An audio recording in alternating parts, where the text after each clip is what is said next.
première visite de l'ambassadeur du Royaume des Pays-Bas à la municipalité de Porto Novo ce mardi 19 novembre 2024. Cette visite de l'hôte dans l'enceinte de l'hôtel de ville de Porto Novo s'inscrit dans le cadre des travaux de cadastre réalisés dans 2 arrondissements de la ville capitale. Porto Novo a bénéficié de 2 grands projets financés par les Pays-Bas que sont le projet de modernisation de l'administration foncière, PMAF, et le projet de préparation de la mise à l'échelle du cadastre national, PPMEC.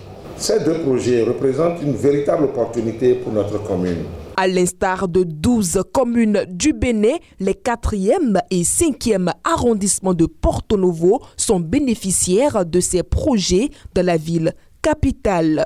Lors de cette rencontre entre le partenaire financier et les acteurs des projets, le maire Chalman Nyankoti a dressé un bilan de l'évolution des activités du projet cadastre. De 2022 à 2023, la commune de Porto Novo a bénéficié de la couverture d'une superficie d'environ 2512 hectares pour 31 747 droits fonciers enregistrés dans la base nationale des données cadastrales dénommée e-foncier Bénin. Le dispositif inclusif mis en place par le projet PMAF en son temps a permis d'enregistrer plus de 3 724 parcelles au nom des femmes. Dans le cadre de l'opérationnalisation de la mise à jour des données cadastrales à Porto Novo, le projet PPMEC a renforcé les capacités techniques des agents de notre commune.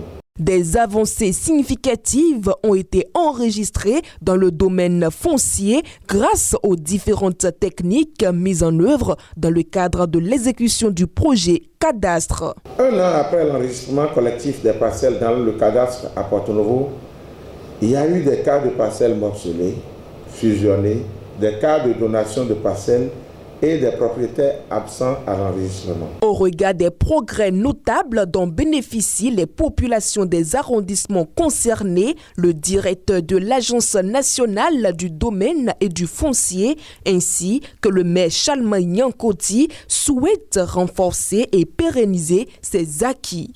De 2 arrondissements, il est nécessaire que nous puissions passer aux 5 arrondissements et prendre l'ambassadeur sur le vif pour l'accompagnement à l'atteinte de cet objectif. Cette couverture intégrale permettra, au-delà de la justice sociale, d'éviter un double système de gestion foncière, à savoir la méthode classique, où on continue d'utiliser les papiers et les documents en rade, et celle du cadastre qui est entièrement numérique, sécurisé et fiable.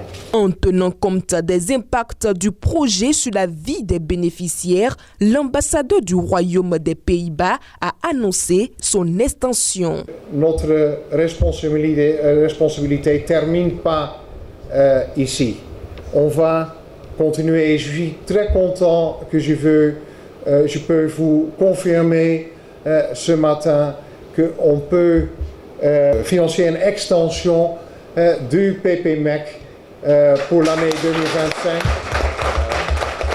avec un budget de 5 millions d'euros. Le Pays-Bas est avec vous dans cette activité et qu'on va continuer d'être actif dans ce domaine clé. À l'issue des échanges entre la délégation de l'ambassade et les acteurs du projet, des certificats d'enregistrement au cadastre ont été remis aux bénéficiaires.